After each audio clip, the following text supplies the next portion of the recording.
Hello, welcome to Shad Life, where I have over 40 years of BMX and mountain biking experience, and I like to share it with you awesome people. I don't know if I'd call this a mountain bike, but close enough. It's got big tires on it. I finally got the state all road yesterday.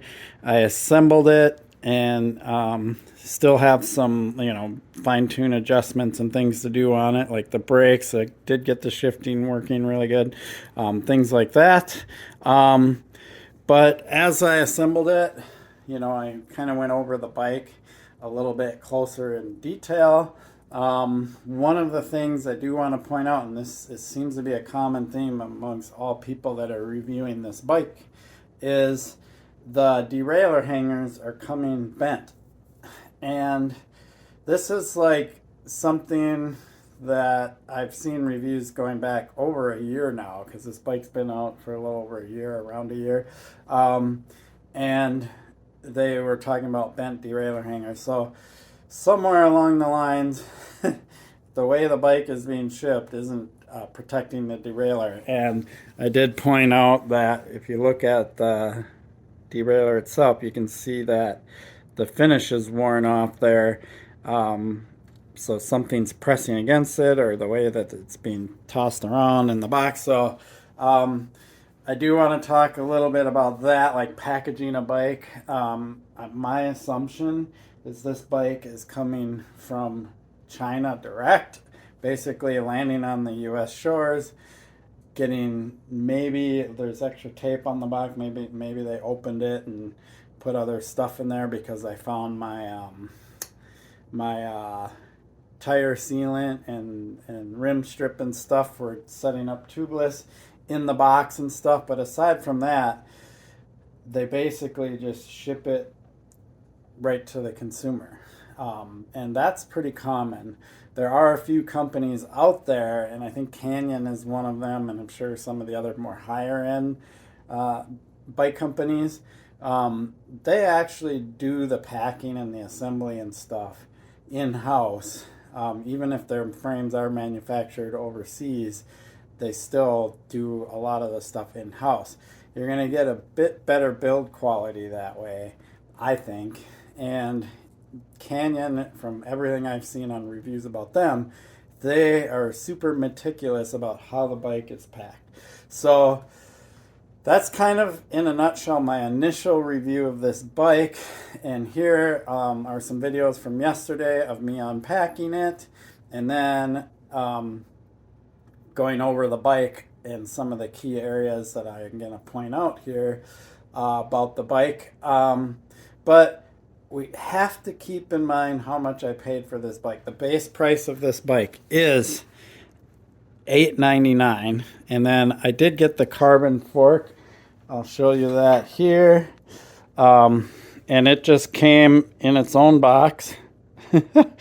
And so I have to install this on my own, and it came with an extra headset, because this is a 1 1/8 to a 1.5 tapered steerer, and that's just straight 1 1/8. So they actually gave me the bottom headset cup for this, and I'll have to cut this and everything. So this is going to be like a full install of this fork by removing that fork. So that's interesting. I didn't think I was going to get both forks, but I did. So I will install that at some point, and I'm going to take advantage of something like that and do a video on how to do it, how to change out, install a fork, cut steer, all that stuff. So that'll be kind of a cool video. So yeah, I mean, it is what it is. The carbon fork was $300, so that bumps me into what, $1,200 now. And then I did get the extra wheel set, which is right here. That's the 700 wheel set. It has everything on it. It's got the disc brake rotors. It's got another cassette. So it is ready to just swap out the wheels. You don't have to do anything. I should be able to just take those wheels, remove these, put those on the bikes, and everything should be adjusted and aligned perfectly, because they're the same hub and cassette and brake rotors and everything. So we'll do that at some point too and show how that swap out works, which would be cool. But I am glad I got both wheels because these will be kind of fun. I might even hit some single track with these to just see what it's like and stuff. There is no way that this will be a mountain bike replacement. I mean, if you look close, you'll see my dream bike back there. My Escalade Duke. I will not be replacing my mountain bike with this, but will I take this on some mountain bike trails and ride it and see how it rides and have some fun with it? Yeah, absolutely. Why not? I could picture myself like riding the river bottoms with this bike and stuff like that. Theodore Worth, North Loop, stuff like that would be kind of fun. But I'm not going to go launching off of jumps and stuff. It just isn't the right body position for it. And the handlebars aren't what I would want for jumping. I know people do it. You can do it, but it's just not the ideal scenario. And I probably am going to put a little bit shorter stem on here. I feel like this is too long, so we'll see. All right, let's get into those videos of me going over the bike.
So I noticed the derailleur hanger was bent. That seems to be a common theme with these. Pretty much every review I've read about this bike is the derailleur hanger came bent. I took the derailleur off to straighten the hanger, right? And if you look right there, you can clearly see that the finish has been rubbed off, and so there is obviously a packing issue that they need to resolve, and I'm actually surprised they haven't resolved it yet. So let's change angles here. You can clearly see that the hanger is bent. See how it's bent inward like that? That's pretty bad. So I'm gonna take it off and attempt to straighten it, and I might call them and have them send me an extra one just to be sure. Okay, let's take another look at this. Okay, see how nice and straight it is. So yeah, I fixed that. I believe what I did is called cold forging. Flat surface and a hammer. Okay, so just a note to everybody out there. If you don't know how to work on bikes, I don't care if you're like, you know, mechanically inclined or whatever. Bicycles are a bit more complicated, especially ones of this level than you may think they are. And so stuff like noticing the hanger is bent or why it might not be shifting right or whatever is something just your average person, even if you're mechanically inclined, won't understand, or you won't understand why. So this is why it's always recommended to take your bike that you get direct to consumer to a bike shop and have them assemble it for you. Plus you do support your local bike shop. Yeah, they're going to charge you a pretty penny for it. You know, $80, $100, whatever, something like that, depending on how much work they have to do or whatever, right? So pay that money, get your bike built right, and you'll be good to go. And that'll also make sure you get your warranty from the manufacturer. So one thing I'm actually impressed with, so it's kind of funny, like some of the issues with this bike and some of the really smart things is I really do like these markings on the handlebar. Makes it really easy to set up. And one of the other things I'm really impressed with, if you can see, the threads on these bolts were already greased, which is something you don't normally see. I feel like whenever I get a new bike, I almost always have to take these bolts out and make sure they're greased before I put them back in, and these were already greased. So yeah. Okay, one thing I noticed when I was threading on the pedal is the pedal spindle is bent. Like I could feel the pedal moving around as I was threading it in. So these are pretty cheap pedals. I mean, it is an aluminum body, but they're just not very good quality pedals. They do offer you to upgrade pedals when you buy the bike, or select no pedals and then you can just put your own on. I will definitely not be using these. I'm just putting them on to assemble the bike, and then when I actually go ride, I'll put some pedals that I like on here, or clipless pedals or something. We'll see. Okay, I have it all like primarily assembled in the stand. Let's just take a closer look at the quality of the components on this bike and where I see some pluses and where I see some minuses. Some of them I've already mentioned, but we'll get into a few more details. We'll start with the seat. So the seat is clearly low budget. It's just so that's definitely a place corners were cut. The seat post is pretty generic. It's just got the one bolt. Most like nicer posts will have the two bolts, so you have the option to really fine-tune that tilt. Seat clamp looks really nice. I actually like that nice machined piece there. Looks pretty cool. Frame is looking pretty good. I mean, I would say the weld quality is kind of average. Let's get it in focus here. So yeah, it's definitely not what I would consider high-end welds. It's funny because they're a lot nicer up here, right? But then you get back here and you're kind of like, oh, what went on there? A little too much heat, whatever. I mean, it is steel, so it's gonna hold up. You actually don't need that high quality of welds, but I would kind of rank these welds as average. I mean, there's some parts where it's like, wow, they did a really good job welding, and then there's other parts like, look at the brace on the chainstays there. So very interesting. But like, you get up here and it just seems a little funky. Yep. So, you know, I mean, that's what you get. We're talking an $899 bike. The fork looks really nice. Again, I kind of like the welds. Oh, those look pretty good actually. And it's got the mounts on it. Brakes are just your typical mechanical brakes, nothing special. They seem to feel okay. These are good name brand Vittoria tires, so we know the tires are good. The wheels seem pretty impressive. The hubs have really nice sealed cartridge bearings in them. Overall, I'm pretty impressed with the quality of some of the stuff and not so impressed with the other stuff. The handlebars are interesting. We're gonna see if I like them. They seem kind of narrow, and I've actually heard that from some of the other reviewers on this bike. The grip tape is awful, and the hoods, yeah, they're kind of, let's just call them awful. I mean, I don't know how they feel because I haven't like ridden on this bike, but they don't look all that great. Like, look at that gap right there, and the tape job is just kind of average, but the quality of the tape isn't very good. It doesn't have much padding in it. Stem, pretty much your standard run-of-the-mill stem, decent, you know. Then we get back here. Oh, well, let's talk about the levers. The levers are actually pretty decent. The shifter feels good. The brake actuation feels good. I'm actually pretty impressed with the levers themselves. Not so much the hoods, but the mechanical feel of the levers. And then we get back here. Crankset looks pretty decent. I mean, it does have an aluminum chainring. Usually when you get into budget bikes, you end up with like a steel chainring, and that's where they start cutting corners. So this one's aluminum. If you look at the back side of the other crank, you can see how they structure it to be a little bit lighter, but that's typically what you'll find on lower end cranks. But it does have, you know, a hollow spindle, and it's got a very Shimano like 2-bolt mounting system. It doesn't have the little plastic piece in there, which I don't even know why Shimano cranks have that. And it does have sealed cartridge external BB. So cranks seem pretty decent for a bike of this price.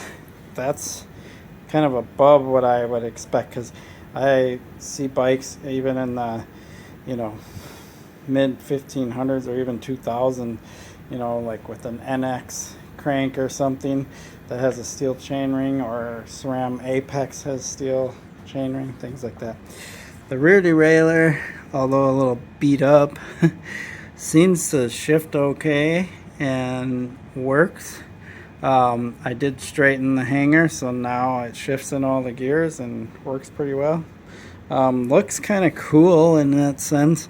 It doesn't have a clutch though, so you have to adjust it and get your chain tension hopefully where you want it so it doesn't slap around a bunch. But you know, until I get out and really ride it, I won't know the quality of it and how well the chain handles and stays on. Does it stay on the chain ring, all that stuff. But it looks good and it shifts well, and so I'll give it plus there. Again, same Vittoria. The rear wheel feels really heavy, so I have a feeling the cassette is just like an all steel piece. So yeah, I have a feeling that's where most of the weight is coming from. And then the free hub feels really good. Like, it has a good feel to it. So yeah, just kind of looking at the seat makes me laugh. I mean,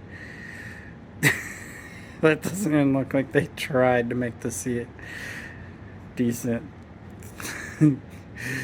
Anyway, those are things that most people are going to swap out anyway. So cool. I will be putting that carbon fork on here, but I'm going to set it up with the steel fork first. Probably ride it this way, weigh it, and do all that, and then we'll put the carbon fork on and then see what the differences are. I didn't even know I was going to get both forks. I thought when I selected carbon that I wasn't going to get the steel fork. So there you have it. The State All-Road initial review after assembly.